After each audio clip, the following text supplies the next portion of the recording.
عبدالعالی وغیرہ آیا ہے۔ آپ کو نوح کہنے کی وجہ اور علت کے بارے میں بتایا جاتا ہے کہ آپ نے اپنے لیے یا اپنی قوم کے لیے 500 سال گریہ وزاری کیا، اسی وجہ سے آپ کو نوح یعنی زیادہ گریہ وزاری کرنے والے کے نام سے یاد کیا جانے لگا۔ دوستو، کہا جاتا ہے کہ اہل زمین پر شیطان کا راج تھا۔ اللہ تعالیٰ سے مانگی ہوئی مہلت سے فائدہ اٹھاتے ہوئے ابلیس نے پوری قوم کو کفر و شرک میں مبتلا کر دیا تھا۔ گھر بت کدے بن چکے تھے اور 5 بتوں کو اپنا معبود تصور کر لیا گیا تھا۔ انہی 5 بتوں کو انہوں نے مشکل کشا اور حاجت روا ٹھہرا رکھا تھا۔ قرآن کریم نے ان بتوں کے نام ود، سوا، یغوث، یعوق اور نصر بتائے ہیں۔ لوگ انبیاء سابقین یعنی ابو البشر حضرت آدم علیہ السلام، حضرت شیس علیہ السلام اور حضرت ادریس علیہ السلام کی تعلیمات کو یکسر بھلا چکے تھے۔ حضرت ادریس علیہ السلام کو بھی وفات پائے سینکڑوں برس گزر چکے تھے۔ اولاد آدم علیہ السلام کی نافرمانیوں اور شیطان کی مکاری و عیاری نے کرۂ ارض کو کفر و شرک، برائی اور بے حیائی کی غلاظتوں سے بھر دیا تھا۔ چنانچہ اللہ تعالیٰ نے اس قوم ہی میں سے ایک نیک شخص حضرت نوح علیہ السلام کو نبوت کے جلیل القدر منصب پر فائز فرمایا، جیسا کہ قرآن پاک کی سورہ ہود کی آیت نمبر 25 میں اللہ تعالیٰ ارشاد فرماتے ہیں، ہم نے نوح کو ان کی قوم کی طرف نبی بنا کے بھیجا۔ انہوں نے ان سے کہا، میں تم کو کھول کھول کر ڈر سنانے اور یہ پیغام پہنچانے آیا ہوں کہ اللہ کے سوا کسی کی عبادت نہ کرو۔ اگر تم اسی طرح کفر و شرک میں مبتلا رہے تو مجھے ڈر ہے کہ تم کسی سخت عذاب الہی میں مبتلا نہ ہو جاؤ۔ لیکن قوم نے ان کی ہدایات کو حقارت سے ٹھکرا دیا۔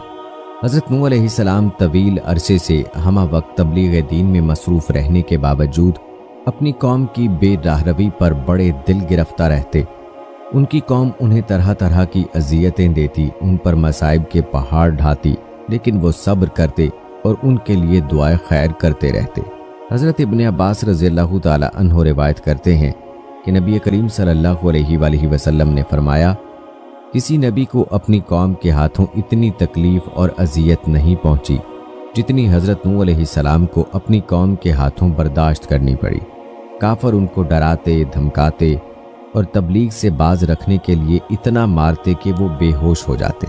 کبھی ان کے گلے میں پھندا ڈال کر بازاروں میں گھسیٹتے پھرتے۔ حضرت ابن عباس رضی اللہ تعالی عنہ سے ایک اور روایت منقول ہے کہ ان کی قوم انہیں اتنا مارتی کہ وہ گر جاتے تو ان کو کمبل میں لپیٹ کر کسی مکان یا ویرانے میں ڈال دیتے اور سمجھتے تھے کہ وہ انتقال کر گئے ہیں، مگر پھر جب ان کو ہوش آتا تو دوبارہ اپنی قوم کو راہ حق کی طرف بلانے میں مصروف ہو جاتے۔ دوستو، کہا جاتا ہے کہ حضرت نوح علیہ السلام کی تبلیغی جد و جہد 950 سال تک جاری رہی۔ رات کی تنہائیوں میں آنسوؤں کے سمندر کے دوران اپنے رب سے قوم کے لیے دعائیں کرتے، اے میرے پروردگار، میری قوم نادان ہے، ناسمجھ ہے، اسے معاف کر دے۔ نیز اس دوران اپنی قوم کو ہر ممکن طریقے سے سمجھاتے رہے، کبھی عذاب الہی سے ڈراتے تو کبھی دوزخ کی سختیوں اور جنت کی نعمتوں کا ذکر فرماتے، لیکن قوم ان کا تمسخر اڑاتی، بگتیاں کستی، گویا وہ کانوں سے بہرے اور آنکھوں سے اندھے ہو چکے تھے۔ اس طویل جد و جہد کے نتیجے میں صرف 80 لوگ ایمان لائے۔ حضرت نوح علیہ السلام قوم کی بدحالی پر بہت غمگین رہتے، لیکن امید کا دامن نہ چھوڑتے۔ مگر کب تک؟ آخر کار طویل اور سخت ترین کاوشوں کے بعد وہ لمحہ آ ہی گیا جب آپ علیہ السلام قوم سے مایوس ہو کر اپنے رب کے سامنے اپنی معروضات پیش کرنے پر مجبور ہو گئے۔ اللہ تعالیٰ کا قرآن پاک میں ارشاد ہے، نوح نے اللہ سے عرض کی کہ اے پروردگار، میں اپنی قوم کو دن رات بلاتا رہا، لیکن وہ میرے بلانے سے اور زیادہ بھاگتے رہے۔ میں نے جب کبھی انہیں تیری بخشش کی طرف بلایا یعنی توبہ کی جانب، تو یہ اپنے کانوں میں انگلیاں ڈال لیتے، اپنے چہروں کو کپڑوں سے چھپا لیتے اور ضد، تکبر اور غرور کرتے۔ میں نے ان کو اعلانیہ، خفیہ، غرض ہر طرح سے سمجھایا اور کہا کہ اپنے پروردگار سے معافی مانگو کہ وہ بڑا معاف کرنے والا ہے، وہ تم پر آسمان سے پانی برسائے گا، تمہارے مال و اولاد میں ترقی دے گا اور تمہیں باغ عطا کرے گا اور تمہارے لیے نہریں بہا دے گا۔ آخر تم کو کیا ہوا ہے کہ تم اللہ کی عظمت کا اعتقاد نہیں رکھتے؟